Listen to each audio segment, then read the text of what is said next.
엄마, 큰형네 애기 태어난 거 아셨어요? 아니, 전혀 몰랐는데. 벌써 돌이 지났다고 하더라고요. 그 소식을 듣고 바로 큰며느리 유진이에게 전화를 했습니다. 유진아, 애기 낳은 걸 이제야 알았다. 너무 축하한다. 시골에 사시는 어머니께 애기 이야기 해봐야 뭐가 도움이 되겠어요. 선물도 못 해주시잖아요. 그냥 조용히 지내는 게 좋을 것 같아서 말씀 안 드렸어요. 뭐라고? 선물도 못 해준다고? 제 목소리가 떨렸습니다. 유진이는 잠깐 침묵하더니 다시 말했어요. 어머니, 요즘 애기용품이 얼마나 비싼지 아세요? 유진아, 우리가 그렇게 어렵게 사는 줄 아니? 그래도 시어머니한테 손주 낳았다는 말은 해야 하는 거 아니야? 아무리 그래도. 어머니, 화내지 마세요. 재훈이 오빠도 바쁘고 저도 애 키우느라 정신없고 그냥 안정되면 연락드리려고 했어요. 안정되면? 애가 벌써 돌이 지났는데 언제까지 기다리라는 거야? 어머니, 솔직히 말씀드릴게요. 애 키우는데 드는 돈이 얼마나 많은지 아세요? 어머니가 실질적으로 뭘 도와주실 수 있을까요? 저는 더 이상 말하고 싶지 않았어요. 그래, 알겠다. 네가 그렇다면 어쩔 수 없지. 안녕하세요. 충청도 작은 농촌 마을에 사는 71세 김미옥입니다. 본격적인 이야기 시작 전에 구독과 좋아요 눌러주시면 저에게 큰 힘이 됩니다. 그럼 시작하겠습니다. 저에게는 두 아들이 있습니다. 큰아들 재훈이는 서울에서 대기업에 다니고 있고 작은아들 준호는 부산에서 중소기업을 다니면서 결혼해서 잘 살고 있어요. 그런데 몇 달 전에 일어난 일이 저를 너무나 힘들게 했습니다. 어느 평범한 가을날이었어요. 작은아들 준호에게서 전화가 왔는데 엄마, 큰형네 애기 태어난 거 아셨어요? 라고 하더라고요. 저는 그 말에 정말 깜짝 놀랐습니다. 큰아들에게 아이가 생겼다는 이야기를 전혀 듣지 못했거든요. 준호가 말하기를 벌써 돌도 지났다는 거예요. 제 손주가 태어난 지 1년이 넘도록 저는 그 사실조차 모르고 있었던 겁니다. 가슴이 먹먹하고 서운한 마음이 밀려왔지만 그래도 손주가 생겼다는 기쁨이 더 컸어요. 그 소식을 듣고 큰며느리 유진이에게 바로 전화를 했습니다. 저는 반가운 마음에 유진아, 애기 낳은 걸 이제야 알았다. 너무 축하한다. 라고 했어요. 그런데 유진이가 하는 말이 정말 충격적이었습니다. 시골에 사시는 어머니께 애기 이야기 해봐야 뭐가 도움이 되겠어요. 선물도 못 해주시잖아요. 그냥 조용히 지내는 게 좋을 것 같아서 말씀 안 드렸어요. 그 말을 듣는 순간 저는 정말 할 말을 잃었습니다. 물론 저희 부부가 시골에서 소박하게 살고 있긴 하지만 손주에게 선물 하나 못 해줄 정도로 궁핍하게 사는 건 아니거든요. 남편이 퇴직 후에도 고문 역할로 받는 수입이 있어서 생활에 큰 어려움은 없었어요. 하지만 며느리 눈에는 저희가 그저 가난한 시골 늙은이로만 보였나 봅니다. 그래서 손주가 태어났다는 소식조차 알려주지 않았던 거겠죠. 그날 밤 저는 잠을 이루지 못했어요. 서운함과 분노가 뒤섞여서 마음이 너무 아팠습니다. 사실 큰아들 재훈이와는 결혼 후부터 조금씩 거리가 멀어지기 시작했어요. 처음에는 결혼 생활에 적응하는 시간이 필요하다고 생각했는데 시간이 지날수록 연락이 더 뜸해졌습니다. 명절에도 바쁘다는 핑계로 잘 내려오지 않았고 전화도 거의 하지 않았어요. 반면에 작은아들 준호는 정말 효자였습니다. 부산에서 살면서도 한 달에 한 번은 꼭 와서 저희를 챙겨줬어요. 특히 남편이 허리 디스크로 수술받을 때는 정말 고마웠습니다. 병원 예약부터 수술 당일까지 며느리와 함께 병원에서 밤을 새우며 간병까지 해줬거든요. 둘째 며느리도 정말 착해요. 시장에 가서 반찬거리를 사다가 직접 해서 냉동실에 채워주고 손주도 자주 보여줍니다. 아이가 할머니, 할아버지 하며 달려와서 안기는 모습을 볼 때마다 정말 행복했어요. 그런데 큰아들네는 어떤가요? 손주가 태어난 지 1년이 넘도록 소식조차 전해주지 않았잖아요. 물론 아들이 바쁜 건 이해합니다. 대기업에서 일하려면 얼마나 힘들겠어요. 하지만 아무리 바빠도 부모에게 손주 소식 정도는 전할 수 있는 거 아닌가요? 저는 때때로 생각해 봅니다. 같은 배에서 나온 아들들인데 왜 이렇게 다를까 하고요. 큰아들은 어릴 때부터 공부를 잘해서 항상 기대가 컸어요. 좋은 대학 가고 좋은 회사에 취직하고 서울에서 성공한 삶을 살고 있죠. 하지만 성공했다고 해서 부모를 소홀히 해도 되는 건 아니잖아요. 작은 아들은 큰아들만큼 성공하지는 못했지만 따뜻한 마음만큼은 누구보다 크다고 생각해요. 어려운 경제 상황에서도 부모님을 챙기는 마음을 잊지 않으니까요. 그래서 더욱 큰 며느리의 말이 가슴에 박혔나 봅니다. 마치 저희를 짐스러운 존재로 여기는 것 같아서요. 손주를 보고 싶어하는 할머니의 마음도 선물을 해주고 싶은 마음도 모두 무시당한 기분이었어요. 그렇게 마음 아픈 시간이 몇 달 흘렀을 무렵 작은 아들 준호가 가족끼리 모임을 갖자고 제안했어요. 엄마, 이번 주말에 서울 올라가서 다 같이 밥이나 먹어요. 큰형네도 부르고요. 솔직히 저는 망설였습니다. 큰며느리와 마주하는 게 부담스럽기도 했고 또 무시당할까봐 걱정도 됐거든요.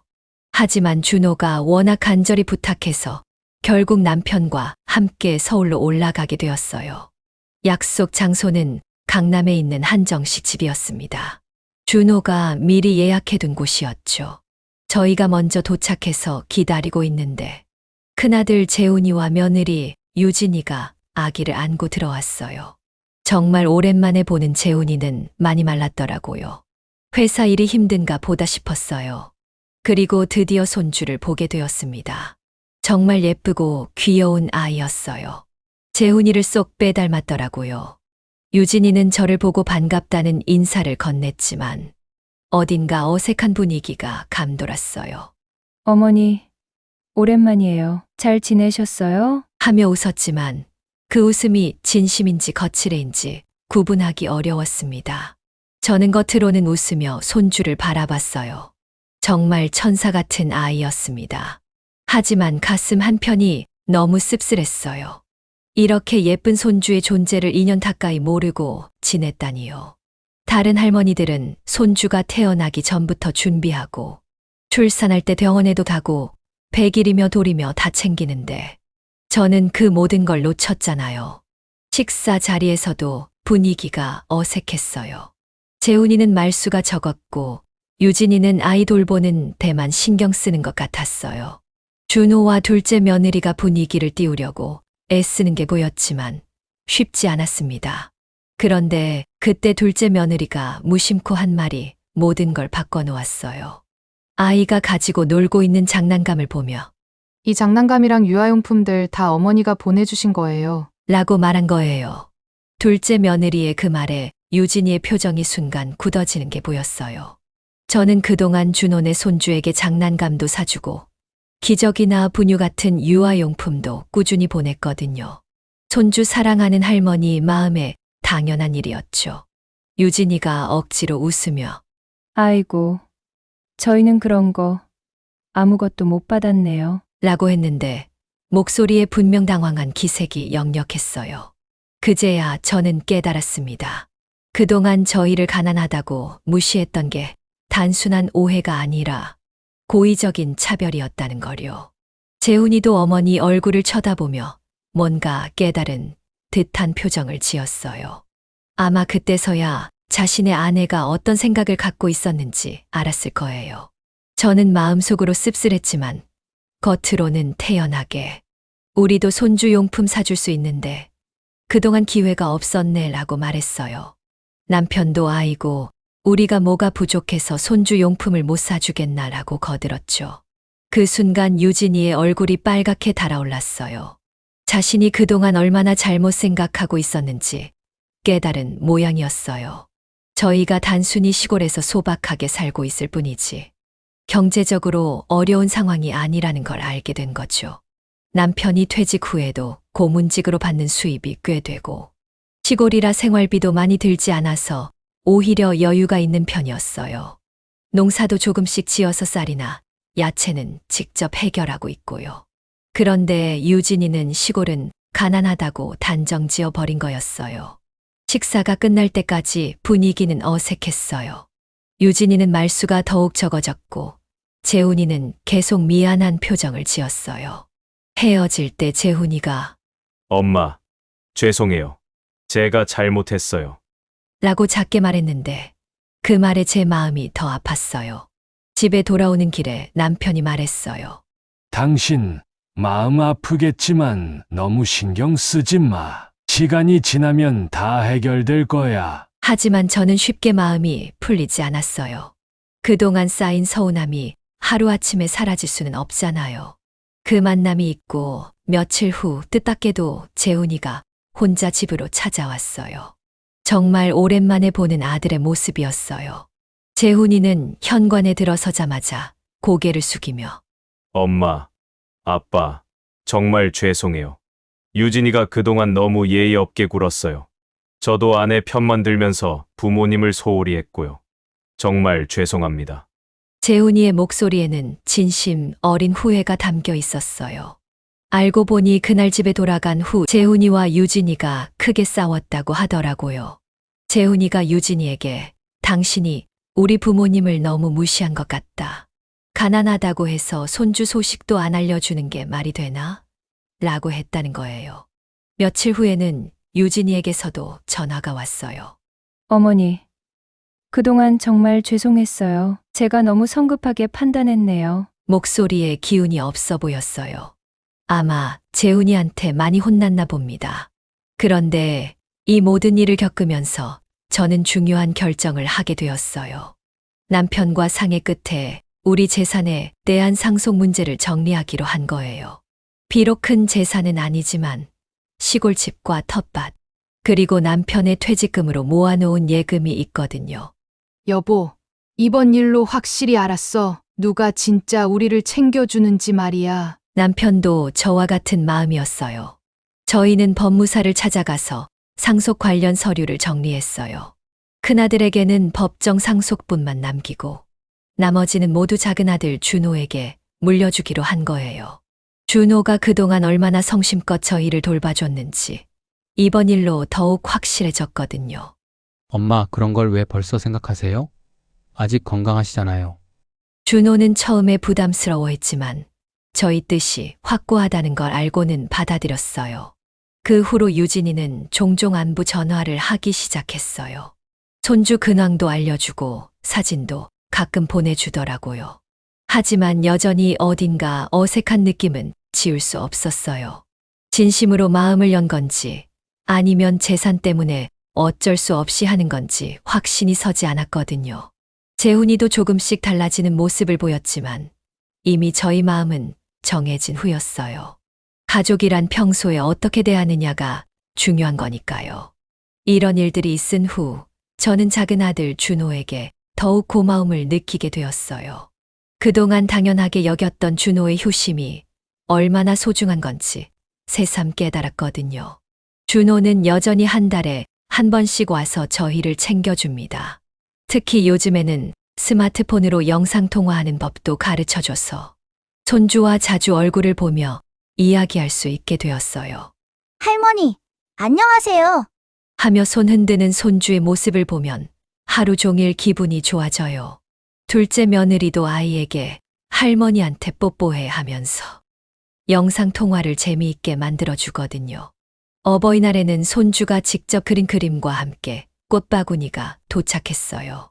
서툰 글씨로 할머니 사랑해요 라고 쓴 편지를 보는 순간 눈물이 나더라고요. 이런 게 진짜 가족의 사랑이구나 싶었어요. 준호는 또 어떤 일이 있어도 명절에는 꼭 집에 와요. 회사 일이 바빠도 아이가 아파도 무슨 일이 있어도 말이에요. 엄마, 명절에 부모님 안 보면 그게 무슨 명절이에요? 하면서 웃어요. 반면 재훈이는 여전히 명절에 바쁘다고 하네요. 예전보다는 나아졌지만 아직도 회사 일을 핑계로 대거든요. 물론 대기업에서 일하면 정말 바쁘겠지만 가족보다 더 중요한 게 있을까 싶어요. 준호 부부를 보면서 느끼는 건 진짜 가족은 혈연 관계보다는 마음이라는 거예요. 며느리지만 친딸처럼 챙겨주는 준호 아내를 보면 가족이 되는 건 피가 아니라 사랑이구나 하는 생각이 들어요. 그래서 요즘은 큰며느리 유진이에 대한 서운함보다는 작은 아들 가족에 대한 고마움이 더 큰 것 같아요. 없는 것에 집중하기보다는 있는 것에 감사하며 살아가고 있거든요. 물론 가끔씩은 아직도 서운할 때가 있어요. 다른 할머니들이 손주 자랑하는 걸 들으면 저도 큰 손주 이야기를 하고 싶은데 할 말이 없어서 그냥 듣기만 할 때가 있거든요. 하지만 그런 마음도 예전보다는 많이 줄어들었어요. 요즘 저는 매일 저녁 손주와 영상통화를 하며 하루를 마무리해요. 할머니, 오늘도 좋은 하루 보내세요. 하는 아이의 인사를 들으면 하루 종일 힘이 나거든요. 지난달에는 준호가 손주를 데리고 2박 3일 동안 내려와서 지냈어요. 할아버지와 함께 텃밭에서 야채도 따고 저와 함께 전도 부치고 정말 즐거운 시간을 보냈답니다. 손주가 할머니, 여기가 너무 좋아요. 자주 올게요. 하는 말을 들으니까 가슴이 뭉클했어요. 이런 게 바로 가족이구나 하는 생각이 들었거든요. 반면에 큰 손주는 아직도 한 번밖에 못 봤어요. 그마저도 서울에서 잠깐 만난 게 전부죠. 재훈이가 가끔 사진을 보내주긴 하지만 직접 만나서 놀아주고 싶은 할머니 마음은 여전히 아쉬워요. 하지만 이제는 억지로 다가가려고 하지 않아요. 예전에는 큰며느리에게 잘 보이려고 애쓰기도 했는데 지금은 그런 노력을 하지 않거든요. 진심이 통하지 않는데 억지로 관계를 만들 필요는 없다고 생각해요. 대신 저를 진심으로 사랑해주고 챙겨주는 사람들에게 더 집중하기로 했어요. 작은 아들 가족이 저에게 주는 사랑에 감사하며 그 사랑을 다시 돌려주면서 살아가고 있어요. 가끔 동네 어르신들과 이야기하다 보면 비슷한 고민을 가진 분들이 많다는 걸 알게 돼요. 자식이 성공하면서 부모를 소홀히 하는 경우 말이에요. 그럴 때마다 저는 말해요. 가족은 피보다 마음이다라고요. 혈연으로 맺어진 관계라고 해서 무조건 가족이 되는 건 아니에요. 서로를 아끼고 사랑하는 마음이 있어야 진짜 가족이 되는 거죠. 그런 의미에서 저에게는 작은 아들 가족이 진짜 가족이라고 생각해요. 물론 큰아들도 제 아들이고 사랑하는 마음은 변하지 않아요. 다만 예전처럼 애타게 기다리거나 서운해하지는 않는다는 거죠. 언젠가는 마음을 열고 다가올 거라고 믿으면서 지금은 편안한 마음으로 지내고 있어요. 요즘 제 일상은 정말 평온합니다. 아침에 일어나서 텃밭에 물을 주고 준호네 손주와 영상통화를 하고 남편과 함께 산책을 하며 하루를 보내요. 특히 손주와의 영상통화 시간이 제일 즐거워요. 할머니, 오늘 유치원에서 그림 그렸어요.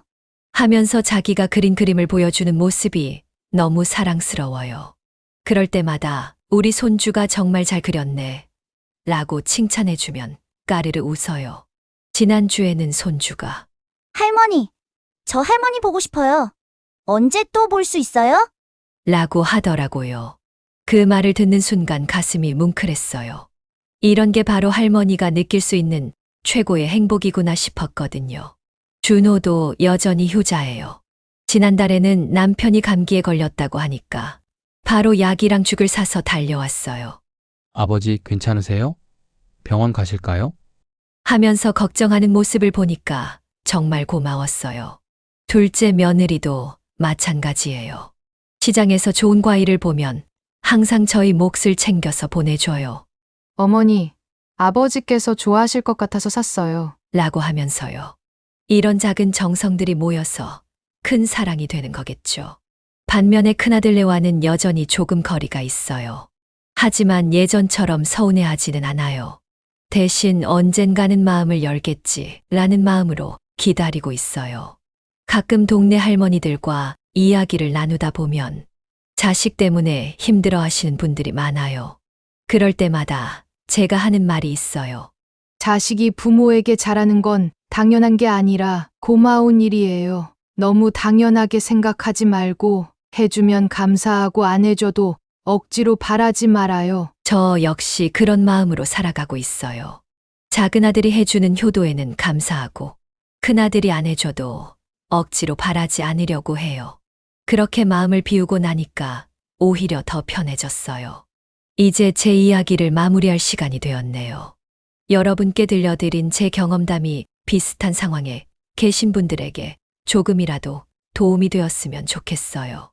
저는 이번 일을 겪으면서 정말 많은 걸 깨달았어요. 첫 번째는 가족이라는 건 혈연 관계가 아니라 마음이라는 거예요. 아무리 피를 나눈 사이라고 해도 서로를 아끼고 사랑하는 마음이 없으면 진짜 가족이 될 수 없어요. 두 번째는 너무 많은 걸 바라지 말라는 거예요.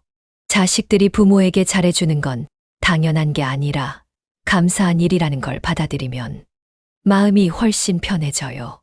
기대가 클수록 실망도 크니까요. 세 번째는 나를 진정으로 사랑해주는 사람들에게 집중하라는 거예요.